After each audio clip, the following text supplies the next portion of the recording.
ముందుగా అందరికీ నమస్కారాలు. నేను బాణావతి రవికుమార్ నాయక్, రేకులగడ్డ. మిత్రులారా, తెలంగాణ రాష్ట్రంలో రాజకీయం రోజు రోజుకి హీటెక్కిపోతూ ఉంది. కాంగ్రెస్ పార్టీ వాళ్ళు 6 గ్యారెంటీలని చెప్పి అధికారంలోకి వచ్చి ఇప్పటికీ దాదాపు సంవత్సరం కావస్తుంది. కానీ 6 గ్యారెంటీలు చేయకపోగా హైదరాబాద్లో హైడ్రా ఇది 6 గ్యారెంటీలో ఒక భాగం కూడా కాదు. కానీ చెప్పని ఒక హామీని హైదరాబాద్లో మూసీ నది సుందరీకరణ అనే అంశాన్ని ముంగడ తీసుకొని ఆ మూసీ నది పేరు మీద హైడ్రా అని ఒకటి పెట్టి అక్కడ ఉన్నటువంటి పేద ప్రజలు, మధ్యతరగతి కుటుంబాలు ఎవరైతే ఉన్నారో వాళ్ళని నిర్దాక్షిణ్యంగా వాళ్ళు సొంత ఇల్లు, వాళ్ళ కలలో భాగంగా సొంతంగా కట్టుకున్న ఇళ్ళని, పట్టాలు ఉన్నటువంటి ఇళ్ళని కూలగొట్టి వాళ్ళనందరిని రోడ్డు మీదకి పడేస్తూ ఉన్నారు ఇదే కాంగ్రెస్ పార్టీ వాళ్ళు. అయితే బీఆర్ఎస్ పార్టీకి ప్రజల పట్ల సానుభూతి పెరగడం వల్ల ఇప్పుడు వాళ్ళు ఏం చేస్తున్నారంటే ఈ హైడ్రా పేరుతో ఏదైతే ఈ కాంగ్రెస్ పార్టీ వాళ్ళు పేద ప్రజల ఇండ్లని కూలగొట్టి మరి వాళ్ళని రోడ్డుకిరుస్తున్నప్పుడు పేద ప్రజలు కానివ్వండి, మధ్యతరగతి కుటుంబాలు కానివ్వండి, రైతులు కానివ్వండి, ప్రతి ఒక్కరూ ఇప్పుడున్న సిచ్యువేషన్లో బీఆర్ఎస్ పార్టీకి మద్దతు తెలుపుతూ ఉన్నారు, బీఆర్ఎస్ పార్టీ పట్ల సానుభూతి చూపిస్తూ ఉన్నారు. ఇది కాంగ్రెస్ పార్టీకి నచ్చడం లేదు. ఎందుకు తెలుసా? రాబోయే రోజుల్లో స్థానిక సంస్థల ఎన్నికలు ఉన్నాయి కాబట్టి ఇప్పుడు ఇది ఇలాగే కొనసాగితే రేపటి నాడు స్థానిక సంస్థల ఎన్నికల్లో కాంగ్రెస్ పార్టీకి డిపాజిట్లు కూడా రావు. అది వాళ్ళకి తెలుసు కాబట్టే ఇప్పుడు కొత్త డ్రామా ఏం చేస్తున్నారు, ఏదైతే కేటీఆర్ గారి మీద విమర్శలు, ఎట్లా కేటీఆర్ గారు గతంలో సమంత విషయమని, కేటీఆర్ గారు నాగార్జున ఈ ఫ్యామిలీ విషయాన్ని ముంగట తీసుకొచ్చి కేటీఆర్ గారి ఏదైతే వారి క్యారెక్టర్ని ప్రజల్లో ఒక బ్యాడ్గా చూపించాలని వీళ్ళు ప్లాన్ చేస్తున్నారు. దయచేసి తెలంగాణ రాష్ట్ర ప్రజలు ఏ ఒక్కరూ నమ్మొద్దు. ఇది కాంగ్రెస్ పార్టీ, బీఆర్ఎస్ పార్టీ ఎక్కడ బలోపేతం చెందుతుందో రేపు జరగబోయే స్థానిక సంస్థల ఎన్నికల్లో ఒకవేళ బీఆర్ఎస్ పార్టీ ఇక్కడ దాదాపుగా హైదరాబాద్ మొత్తం బీఆర్ఎస్ పార్టీ తప్పకుండా గెలుస్తుంది. సో ఈ స్థానిక సంస్థల ఎన్నికల్లో ఒకవేళ బీఆర్ఎస్ పార్టీ గెలిస్తే రాబోయే అసెంబ్లీ ఎన్నికల్లో దీని ఎఫెక్ట్ చూపిస్తుందనే ఒకే ఒక భయంతో కేటీఆర్ గారిని క్యారెక్టర్లెస్ చేసి రాజకీయంగా లాభం పొందాలని ఈ కాంగ్రెస్ పార్టీ వాళ్ళు ప్రయత్నం చేస్తున్నారు. తెలంగాణ రాష్ట్ర ప్రజలారా ప్రతి ఒక్కరూ గమనిస్తూ ఉన్నారు ఇక్కడ ఏం జరుగుతుంది ఏంటి అన్నది. సో తెలంగాణ రాష్ట్ర ప్రజలకు, రైతులకు నేను కొన్ని విషయాలు చెప్పదలుచుకున్నా. మాది దేవరకొండ నియోజకవర్గం అన్న. గతంలో మా నియోజకవర్గంలో నేను చిన్నప్పుడు చదువుకునే టైంలో మా గ్రామ పంచాయతీలలో కరెంటు లేదు. ఉన్నది ఒకే ఒక్క ఫేస్ కరెంటు. ఆ ఒక్క ఫేస్ కరెంటు కూడా సాయంత్రం 6 గంటలకు పెడతారు వాళ్ళు, పొద్దున్నే 5:30, 6 గంటలకు తీసేస్తారు. మిత్రులారా, అలాంటి కాలాల్లో బతికినాం. ఎప్పుడు ఉమ్మడి ఆంధ్రప్రదేశ్లో తెలంగాణ, ఆంధ్రప్రదేశ్ కలిసి ఉన్నప్పుడు మనము కరెంటు కొరతలతో సింగిల్ ఫేస్, ఎందుకంటే దేవరకొండ నియోజకవర్గంలో చందంపేట మా మండలం దాదాపుగా ఒక నల్లమల ఫారెస్ట్లో ఉంటుంది. మా మండలం మొత్తం 90% ఆఫ్ పీపుల్ ఫారెస్ట్లో నివసిస్తూ ఉంటారు.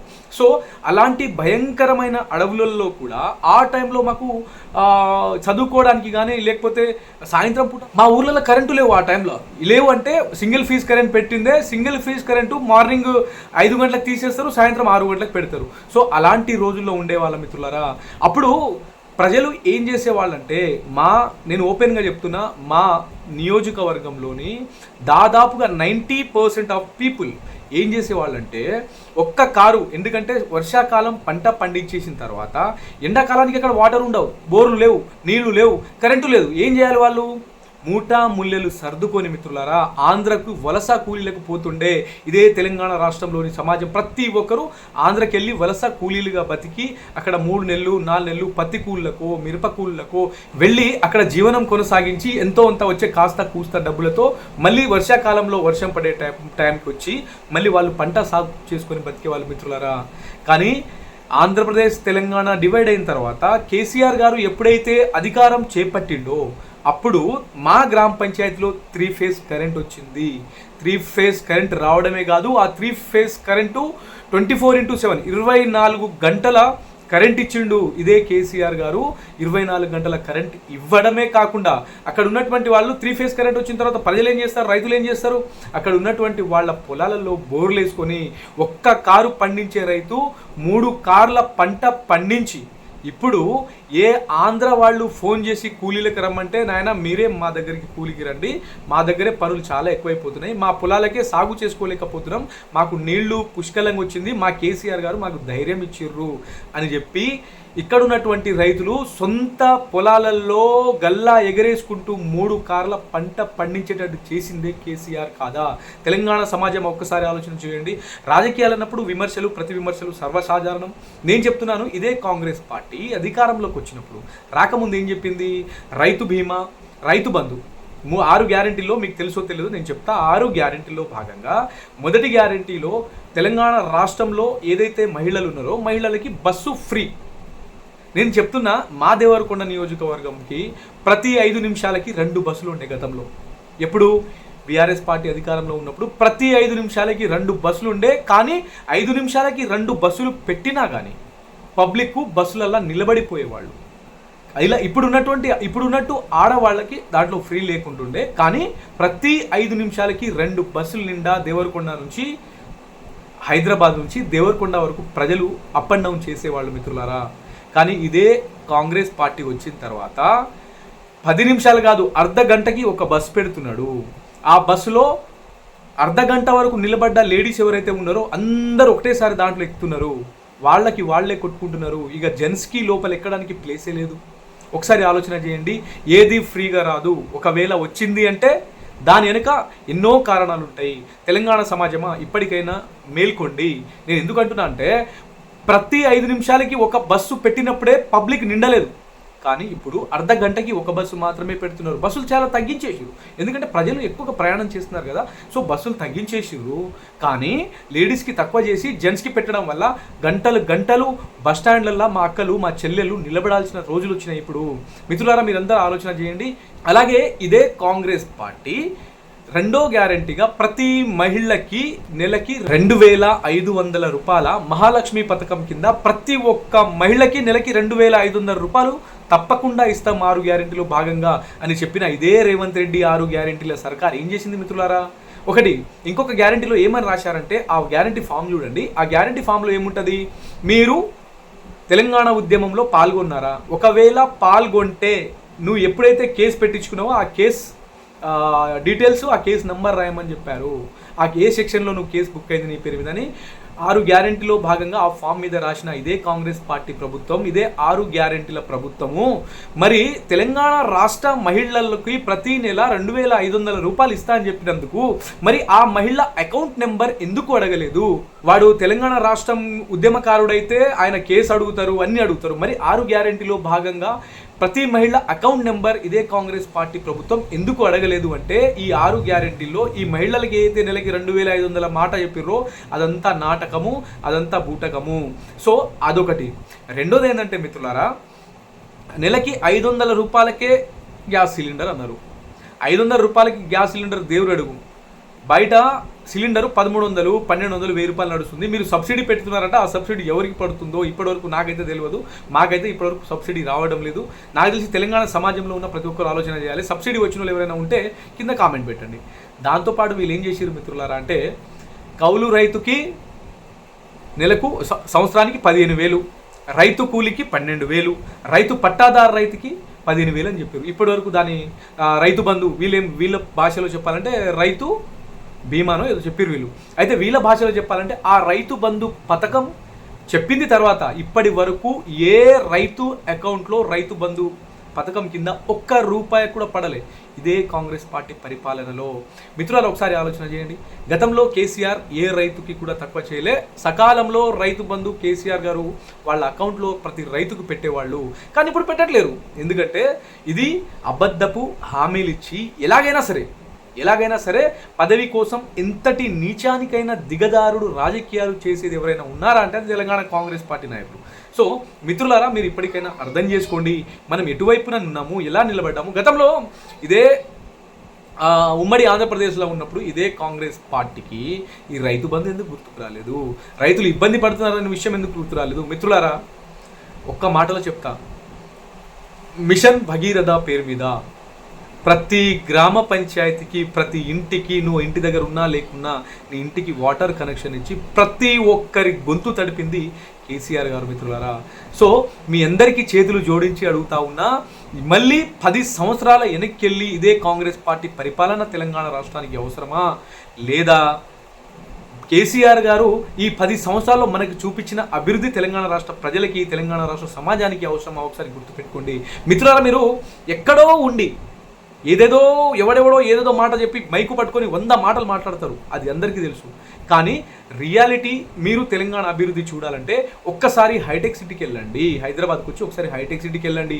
ఎక్కడ చూసినా ఫ్లైఓవర్లు, ఎక్కడ చూసినా అండర్ పాస్లు కట్టి హైదరాబాద్ని మన దేశంలోనే నంబర్ 1 నగరంగా తీర్చిదిద్దిన బాధ్యత మన కేటీఆర్ గారిది, మన కేసీఆర్ గారిది కదా. ఒకసారి ఆలోచన చేయండి. అరే ఎక్కడి సాగర్ రింగ్ రోడ్డు, ఎక్కడి ఉప్పలు, ఎక్కడి నాగోలు, ఎక్కడి ఓవైసీ, అరే ఒకసారి మీరు అందరూ ఆలోచన చేయండి. తెలంగాణ రాష్ట్రంలో ఒకప్పుడు హైదరాబాద్లో ట్రాఫిక్ ఎంత ఘోరంగా ఉంటుండే, ఎంత ఘోరంగా ఉంటుండే.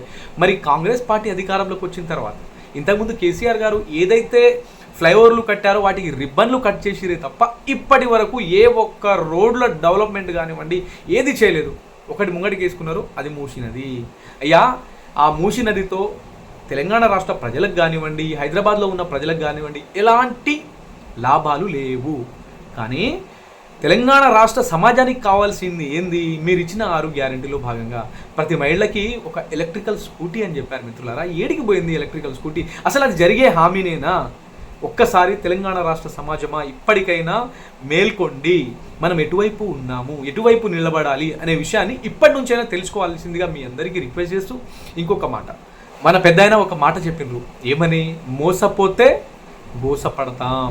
తెలంగాణ రైతాంగానికి నేను ఇంకొకసారి ఆ మాటని గుర్తు చేయదలుచుకున్నా. మోసపోతే గోసపడతాం. ఒక్కసారి మోసపోయినాం, ఇప్పుడు పడుతున్న గోసలు చాలు. ఇక ముంచైనా కాంగ్రెస్ పార్టీకి చలమగీతం పాడండి. ఇక్కడి నుంచి కాంగ్రెస్ పార్టీ పతనం అంటే ఏంటో చూపించాలి. తెలంగాణ రాష్ట్రంలో ప్రతి ఒక్క రైతు వీళ్ళు అంటారు, మీరేం చేసిరు అరే. నేను కొన్ని విషయాల్లో నాకు ఒక్కోసారి డౌట్ వస్తుంది. ఏమని అంటే కేటీఆర్ గారు ఏ విషయమైనా ప్రజల తరపు నుండి మాట్లాడాలంటే గతంలో మీరేం చేసిరు, ఇంకేదైనా మాట్లాడితే గతంలో మీరేం చేసిరు, సరే ఏదైనా ఎకేషన్ కానీ ఏదైనా ప్రాబ్లం జరిగి ఏదైనా సమస్యల మీద మాట్లాడితే గతంలో మీరేం చేసిరు. నాయన గతంలో వాళ్ళు ఏం చేసిండో, వాళ్ళు ఏం చేయలేదో, బీఆర్ఎస్ ప్రభుత్వం ఏం చేసిందో, తెలంగాణ వచ్చిన తర్వాత తెలంగాణ ఎంత డెవలప్ అయిందో అది తెలంగాణ రైతులు, తెలంగాణ ప్రజలు, తెలంగాణ యువ సమాజం గుర్తిస్తుంది. కానీ వాళ్ళు చేసింది పక్కన పెట్టండి, మీరేం చేస్తారు అది మాత్రమే చెప్పండి. అంతేగాని మీరేం చేసిరు, ప్రధానికి మీరేం చేసిరు వాళ్ళేం చేయలేదు, ప్రజలు అధికారం ఇవ్వలేదు ఈసారి, ఇప్పుడు మీకు ఇచ్చిరు కదా, మీరు ఏం చేస్తారు? ఒక్క మూసిన దినేనా? తెలంగాణ రాష్ట్రంలో ఉన్నటువంటి ప్రతి ఒక్క మేధావులు, పెద్దలు, నా యొక్క మిత్రులు ప్రతి ఒక్కరు ఇప్పటి నుంచైనా ఆలోచన చేయండి. దయచేసి ఇప్పటి వరకు మనం మోసపోయి మోసపడ్డది చాలు. ఇంతకు మించి ఒక్కసారి ఒకడు మోసం చేస్తే, దొంగ మాటలు చెప్పో, లంగ మాటలు చెప్పో, పనికిమాలని హామీలు చేసో చెప్పో ఒకడు ఒకసారి మనల్ని మోసం చేస్తే అది వాడి తప్పు. ఎందుకంటే మనకు తెలియకుండా మనల్ని వాడు మోసం చేసిండు. కానీ రెండోసారి వాడు మోసం చేసినా మనం మోసపోతే అది మన తప్పు. ఎందుకంటే అరే నీకు వాడు లంగగాడని తెలిసి కూడా నువ్వు ఎందుకు మోసపోయినావురా అని పక్కోళ్ళు ఎదుటోళ్ళు మనల్ని అడుగుతారు. కాబట్టి దయచేసి తెలంగాణ రాష్ట్రంలో ఉన్న ప్రతి ఒక్కరికి చేతులు జోడించి మరి అడుగుతా ఉన్నా, ఇప్పటికైనా మోసపోయి గోసపడ్డది చాలు. మన పెద్ద ఆయన చెప్పినట్టు మోసపోయి గోసపడ్డది చాలు. తెలంగాణ రైతాంగమా ఇకనైనా మేల్కో. వీళ్ళు నాకు రైతు రాజ్యం, మా రాజ్యంలో రైతులే రాజులు అని చెప్పి పంట మీద 500 రూపాయల సబ్సిడీ అని అవి ఎక్కడికి పోయినాయి? రైతులని రాజులు చేయమని ఎవరు అడగట్లేరు. కానీ వాళ్ళు పండించిన పంట ఏదైతే ఉందో దానికి మద్దతు ధర ఏమని అడుగుతా ఉన్నాము.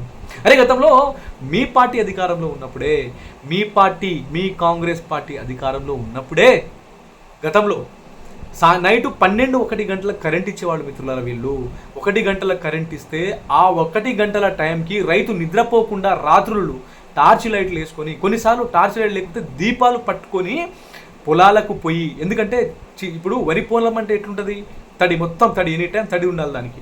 సో ఆ నీళ్ల నుంచి పోతే పాము కాటుకు గురయ్యి, ఆ చీకట్లో వైర్లు కనబడక కరెంటు షాకీకి గురయ్యి కొన్ని వేల మంది ప్రాణాలని పొట్టన పెట్టుకుంది ఇదే కాంగ్రెస్ పార్టీ. ఈరోజు ఎట్లా మాట్లాడుతున్నారంటే ఇది చేస్తా, మన రేవంత్ రెడ్డి గారు మైకు పట్టుకుంటే చాలు పచ్చి అబద్ధాలు, పచ్చి బూతులు, అంతకుమించి మాటలే లేవు. ఎందుకంటే ఆయనకి జ్ఞానం అనేది లేదు, ఏం చేయాలనేది ఒక కరెక్ట్ అయిన ప్రణాళిక లేదు. ఆయన పక్కన ఎవరైనా ఉంటే కొంచెం గైడ్ చేయండి అతనికి. మన ముఖ్యమంత్రి గారి గైడ్ చేయండి. పక్క రాష్ట్రం వాళ్ళు నవ్వుకుంటున్నారు, ఏంది ఇట్లా మాట్లాడుతున్నాడని. సో కాబట్టి మిత్రులారా, దయచేసి ఇలాంటి మాటలకి నమ్మకుండా ఇప్పటి నుంచైనా మోసపోకుండా రాబోయే రోజుల్లో జరగబోయే ఏదైతే స్థానిక సంస్థల ఎన్నికలు ఉన్నాయో ఆ స్థానిక సంస్థల ఎన్నికల కోసం బీఆర్ఎస్ పార్టీ వైపు ప్రజలు ఎక్కువ మళ్ళుతున్నారని ఒకే ఒక్క కారణంతో కేటీఆర్ గారి వ్యక్తిగత విషయాన్ని, కేటీఆర్ గారి క్యారెక్టర్ని బ్యాడ్ చేస్తున్న దానికి నీచానికి దిగజారుతున్నారు కాంగ్రెస్ పార్టీ వాళ్ళు. దయచేసి తెలంగాణ సమాజమా, ఇప్పటికైనా మేల్కో. ఇలాంటి వాళ్ళకి తెలంగాణ రాష్ట్రంలో ఉండాల్సిన అర్హత లేదు, ఇలాంటి మనకు వద్దు. తెలంగాణ రాష్ట్రానికి కేసీఆర్ శ్రీరామ రక్ష అనే విషయాన్ని ఇప్పటికైనా తెలుసుకోండి.